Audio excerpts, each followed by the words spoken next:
Dear students, अस्सलाम वालेकुम। उम्मीद करता हूँ कि आप सब खैरियत से होंगे। ओ लेवल्स अकाउंटिंग में हमारा चैप्टर था जिसका नाम था बैंक रिकन्सिलिएशन स्टेटमेंट, और हमने इसके कुछ लेक्चर्स देखे थे जिसमें हमने बेसिक कॉन्सेप्ट्स के बारे में डिस्कस किया था। आज हम इसका प्रॉपर्ली एक सवाल डिस्कस करने जा रहे हैं कि बैंक रिकन्सिलिएशन का सवाल बेसिकली करना कैसे। चलिए ये बात कर लेते हैं। ये एक क्वेश्चन मैंने आपके सामने शो किया है। आइए ज़रा पहले इस क्वेश्चन को समझ लेते हैं। On 30 June 1999, the bank column of Roger Doe's cash book showed a debit balance of rupees 12,600 and bank statement showed $13,500। 30 जून 1999 को आपने अपनी कैश बुक उठाई और देखा कि आपकी कैश बुक में डेबिट बैलेंस शो हो रहा है। कितना शो हो रहा है? $12,600 शो हो रहा है। सेम डेट पर आपने बैंक स्टेटमेंट मंगवाई, या तो अपने मोबाइल फ़ोन से बैंक की ऐप खोली और बैंक स्टेटमेंट डाउनलोड की और देखा। क्या देखा? मरा हुआ चूहा पड़ा हुआ नहीं, आपने देखा कि बैंक स्टेटमेंट शो कर रही है कि आपके अकाउंट में $13,500 है। आपका कैश बुक में बैलेंस लिखा हुआ है $12,600, जबकि बैंक स्टेटमेंट शो कर रही है $13,500। आपने अपने अकाउंटेंट को बोला, भाई हमारी बुक में 12,600 लिखे हैं और बैंक वाला 13,500 कह रहा है, यानी झूठ बोल रहे हो। आपने चप्पल उठाया और अपने अकाउंटेंट को कूटना शुरू कर दिया। अकाउंटेंट ने बोला, सर सब्र तो करो, रुको ज़रा सब्र करो। मसला ये है कि कुछ बातें ऐसी हैं जो अभी हमने अपडेट नहीं की है। इसमें हमारी कोई गलती नहीं है, बल्कि वजह ये होती है कि बैंक का और हमारा एक मामला है। हमारे पास एविडेंस नहीं था, इसीलिए हमने कुछ बातों को लिखा नहीं। अब बैंक स्टेटमेंट हमने मंगवाई, अब देखते हैं उसमें क्या बातें ऐसी लिखी हुई जो हमारे पास नहीं लिखी हुई। आइए ज़रा समझते हैं। On examination of the cash book and bank statement the following was revealed. जब हमने कैश बुक और बैंक स्टेटमेंट को एग्जामिन किया तो पता चला टनाटन टनाटन टनाटन 6 बातें हैं। Number 1, checks amounting to rupees $935 which were issued to the creditors and entered in the cash book before 30 June were not presented for payment until after that date। समझ आई आपको अंग्रेजी? मुझे तो ना आवे। कहते हैं कि हमने $935 के चेक जो है वो इशू किए हैं अपने क्रेडिटर्स को, यानी सप्लायर्स को चेक इशू किए हैं $935 के। और जाहिर सी बात है, जिस वक्त हम इशू करते हैं हम उसी वक्त अपनी कैश बुक में रिकॉर्ड कर लेते हैं। तो हमने 30 जून से पहले पहले वो चेक इशू किए थे। 30 जून से पहले पहले हमने वो अपनी कैश बुक में भी रिकॉर्ड कर लिए। Were not presented for payment until after date. लेकिन वो जो चेक हमने दिए हैं वो अब तक प्रेजेंट नहीं हुए। कहाँ प्रेजेंट नहीं हुए? बैंक में प्रेजेंट नहीं हुए। तो उसे किसने नहीं लिखा? सर उसे बैंक ने नहीं लिखा। वो चेक जो अभी तक बैंक में प्रेजेंट नहीं हुए उसे हम क्या नाम देते हैं? मैं यहाँ पर आपकी आसानी के लिए लिखता हूँ। उसे हम नाम देते हैं अनप्रेजेंटेड चेक। उम्मीद है आपको याद होगा। उसे हम नाम देते हैं अनप्रेजेंटेड चेक। फिलहाल ये हमारी कैश बुक में नहीं आएगा, ठीक है। हम इसे ऑलरेडी अपनी कैश बुक में लिख चुके हैं, already entered in the cash book, ठीक है। तो इसे दोबारा से नहीं लिखना। ओके, उसके बाद cheques amounting to $230 had been recorded in the cash book as having been paid into bank on 30 June. 30 जून को हमने किसी से चेक रिसीव किया और चेक रिसीव करके हमने उसे बैंक में डिपॉजिट भी करवा दिया, ठीक है। बैंक में पे कर दिया, यानी बैंक में जमा करवा दिया, और हमने उसे अपने कैश बुक में रिकॉर्ड भी कर लिया। But were not entered in the bank statement on 1 जुलाई। लेकिन 1 जुलाई तक वो बैंक स्टेटमेंट में नहीं लिखा हुआ। आपको बताया था कि बैंक का एक प्रोसेस होता है कि बैंक वाला 2-3 दिन के बाद उस चेक को आपके अकाउंट पर रिकॉर्ड करेगा। तो इसे आप क्या नाम देते हैं? इसे हम नाम देते हैं अनक्रेडिटेड चेक का। अनक्रेडिटेड चेक का, ठीक। तो ये भी हमारी कैश बुक में लिखा हुआ है। ये दोनों बातें हमारी कैश बुक में लिखी हुई है, तो फिलहाल हमें इन दोनों बातों को नहीं रिकॉर्ड करना। आगे बढ़ जाते हैं। कहते हैं a cheque deposit of $70 had been dishonoured in June but no record of this fact appeared in cash book. हाँ भाई, अब ये हमारी कैश बुक में नहीं लिखा हुआ। क्या है? अभी आपको समझाता हूँ, लेकिन इससे पहले सवाल के रिक्वायरमेंट पढ़ते। कह रहे हैं prepare an updated cash book. आपको कैश बुक जो है वो अपडेट करनी है, ठीक है भाई। अब देखिए यहाँ पर डेट डली हुई 30 जून, तो यहाँ पर मैं आ जाता हूँ जून 30। ये सर आप ये यहाँ क्यों लिख रहे हैं? या आपने क्रेडिट साइड पर क्यों नहीं लिखा? भाई खुद पढ़ कर देख लीजिए कि हमारी कैश बुक का डेबिट बैलेंस शो हो रहा है, तो डेबिट साइड पर आऊँगा $12,600, ठीक है। और ये बैलेंस है तो मैं इसे नाम देता हूँ बैलेंस BD, ठीक। ओके, हाँ भाई कहाँ चले गया? क्या लिखना था? हाँ ये लिखना बाकी था। A check deposit of $70 had been dishonored। आपने एक चेक डिपॉजिट करवाया था, ठीक है भाई। इतनी बात कर लेते हैं। हमने एक चेक डिपॉजिट करवाया था, कितने का? $70 का। जैसे ही हमने चेक जमा करवाया होगा, हमने उसे अपनी कैश बुक में डेबिट साइड पर रिकॉर्ड किया, यानी हमने उसे अपनी कैश बुक में ऐड कर लिया होगा, यानी कि यहाँ पर लिख लिया होगा। अब वो कह रहे हैं हैड बीन डिसऑनर्ड इन जून, लेकिन वो चेक बैंक ने डिसऑनर कर दिया, यानी वापस कर दिया। अब जब वापस कर दे तो वही चेक मेरी कैश बुक से क्या हो जाना चाहिए, लेस हो जाना चाहिए, यानी कि ट्रेड साइड पर आ जाना चाहिए। बट कह रहे हैं but no record of this fact appeared in the cash book, लेकिन आपने उसे अब तक क्रेडिट नहीं किया। अगर नहीं किया भाई तो उसे क्रेडिट कर दीजिए। तो यहाँ पर डेट डालेंगे आप जून 30, और यहाँ पर क्रेडिट कर देंगे कितने डॉलर्स, $70। तो आपने $70 आपने यहाँ पर लिख दिया। क्या नाम है इसका, डिसऑनर्ड चेक। ठीक है भाई, डिसऑनर्ड चेक। ये मैंने पॉइंट नंबर सी लिख दिया।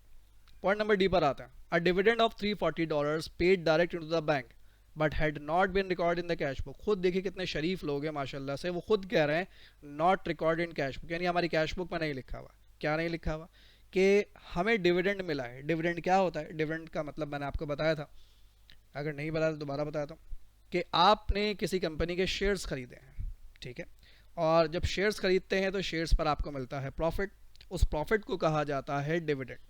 तो आपने किसी कंपनी के शेयर्स खरीदे, शेयर्स पर आपको मिला प्रॉफिट, वो प्रॉफिट डायरेक्ट आपके बैंक में आ गया। जिस कंपनी ने आपको प्रॉफिट देना था उस कंपनी ने डायरेक्ट वो प्रॉफिट जो है वो आपके बैंक में डिपॉजिट करवा दिया।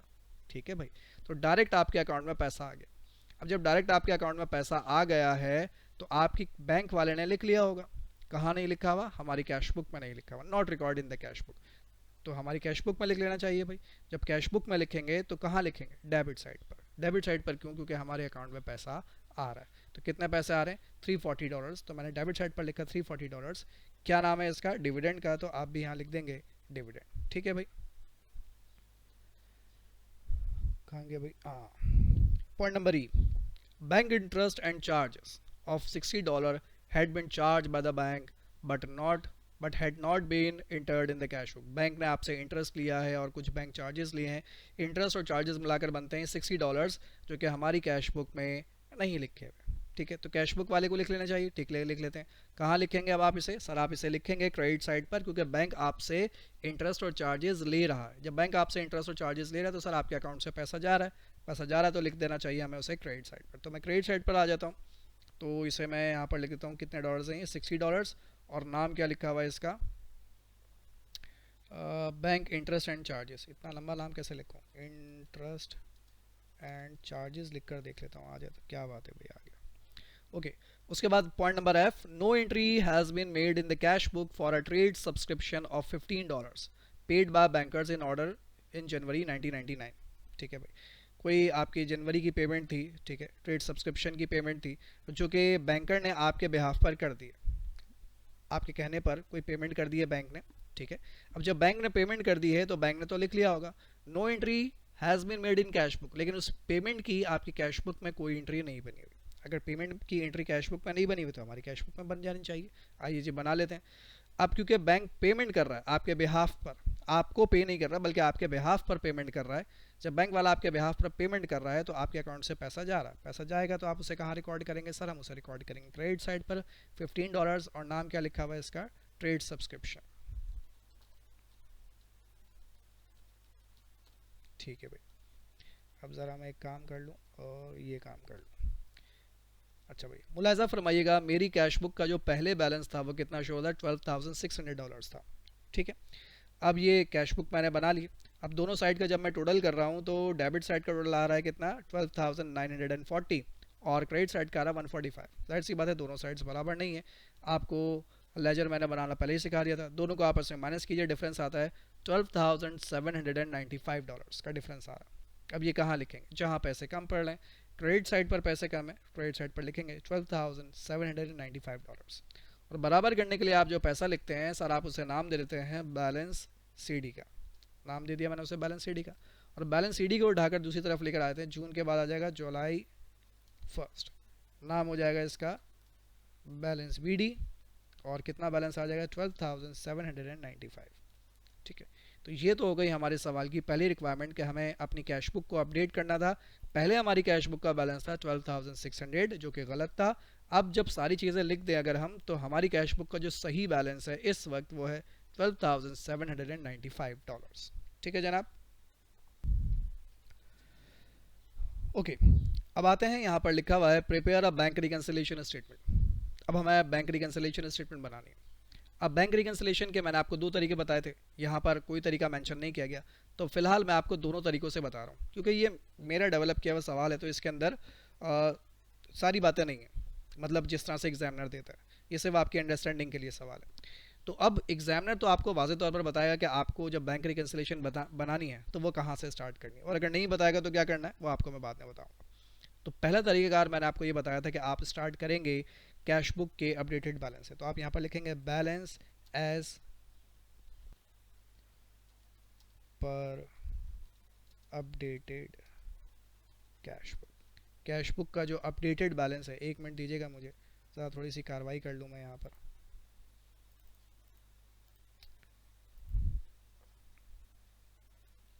यहाँ पर मैंने डॉलर का साइन लगा दिया। कैश बुक का जो अपडेटेड बैलेंस है वो कितना है, वो है $12,795, ठीक है। अच्छा भाई, उसके बाद ऊपर चलते हैं, दो चीज़ें रह गई थी, पहले पॉइंट पर आते हैं। Cheques amounting to 935 which were issued to creditors and enter in the cash book. आपने चेक इशू कर दिए और अपनी कैश बुक में लिख भी दिए, लेकिन वो अब तक बैंक में प्रेजेंट नहीं हुए। जब वो बैंक में प्रेजेंट नहीं हुए तो उसे हमारी कैश बुक में आना भी नहीं चाहिए। हम अपनी कैश बुक को सही कर रहे हैं, ठीक है, याद रखिएगा। अगर मैं कैश बुक के बैलेंस से स्टार्ट कर रहा हूँ, इसका मतलब ये है कि मैं अपनी कैश बुक के बैलेंस को सही करना चाहता हूँ, मैं बैंक स्टेटमेंट के बैलेंस को नहीं छेड़ सकता। तो कैश बुक में ये जो $935 हैं ये नहीं आने चाहिए थे, क्योंकि अब तक ये बैंक में प्रेजेंट नहीं हुए। तो ये चेक मैंने क्या किए थे, इशू किए थे। जब मैंने इशू किए होंगे तो इसे मैंने अपनी कैश बुक से लेस कर दिया होगा, माइनस कर दिया होगा। अब सही करने के लिए इसे दोबारा से अपनी कैश बुक में क्या कर देना चाहिए, ऐड कर देना चाहिए, ठीक है। तो इसे मैं यहाँ पर आता हूँ और लिखता हूँ ऐड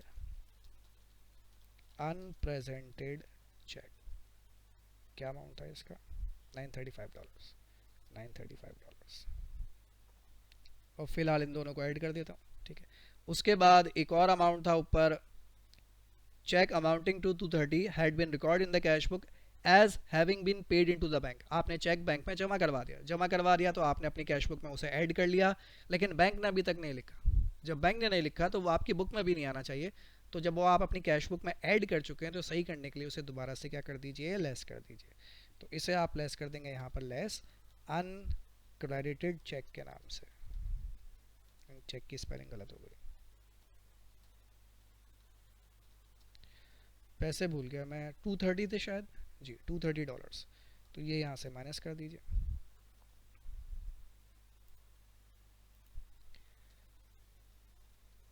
और अब बैलेंस कितना हो जाता है, $13,500। क्या यही बैंक स्टेटमेंट का बैलेंस भी है? जी हाँ, चेक कर लीजिए बैंक स्टेटमेंट का बैलेंस कितना शो हो रहा है, $13,500।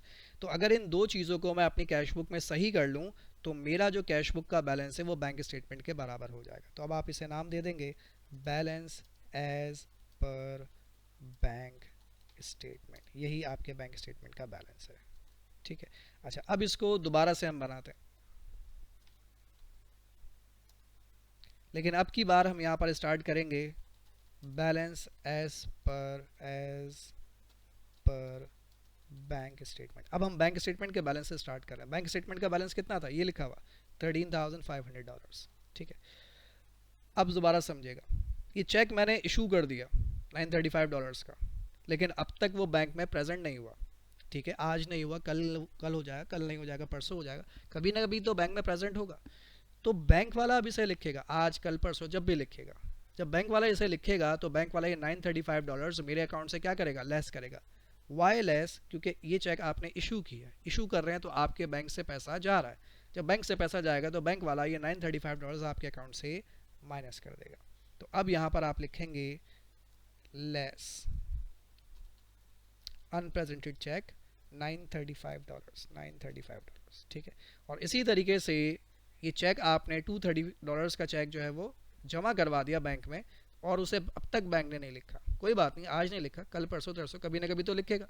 तो अब ये $230 का जो चेक है अब वो बैंक वाला आपके अकाउंट में लिखेगा, और आपने क्योंकि जमा करवाया है तो बैंक वाला ये चेक आपके अकाउंट में क्या करेगा, ऐड करेगा $230। तो इसे यहाँ पर मैं कर देता हूँ ऐड $230। अब जैसे ये करूँगा तो जो बैंक स्टेटमेंट का बैलेंस होगा, यानी अगर ये दो चीज़ें बैंक वाला लिख ले तो बैंक स्टेटमेंट का बैलेंस कितना हो जाएगा, 12,795, और यही है मेरी कैश बुक का बैलेंस। तो अब आप इसे नाम देंगे balance as per updated cash book. ठीक है, यानी अगर वो चीज़ें जो बैंक ने नहीं लिखी अगर उसे मैं सही कर लूँ तो मेरा बैलेंस बैंक के बराबर हो जाएगा, या अगर बैंक वो चीज़ें लिख ले जो मेरे पास लिखी हुई हैं तो बैंक का बैलेंस भी मेरे बैलेंस के बराबर हो जाएगा। तो ये दो तरीके हैं जिससे आप अपने और बैंक स्टेटमेंट के बैलेंस को टैली कर देख सकते हैं कि किसका बैलेंस बराबर हो रहा है। ठीक है जनाब, तो ये हमारा आज का बेसिक क्वेश्चन था जिसमें हमने सिर्फ आज बेसिक सवाल था जिसमें हमने बेसिक बातें डिस्कस की हैं कि कैश बुक के बैलेंस को अपडेट कैसे करेंगे और बैंक रिकन्सिलेशन स्टेटमेंट कैसे बनाएंगे। तो मैंने आज आपको दोनों तरीकों से बनाकर दिखाई है, लेकिन आइंदा के सवाल में जैसा एग्जामिनर कहेगा जिस पैटर्न पर, हम उस पैटर्न पर बैंक रिकन्सिलेशन बनाएंगे। तो आज के लिए हम फिलहाल इतना रखेंगे और इंशाल्लाह आपसे मुलाकात करेंगे हम अगली क्लास में। टेक केयर, अल्लाह हाफिज़।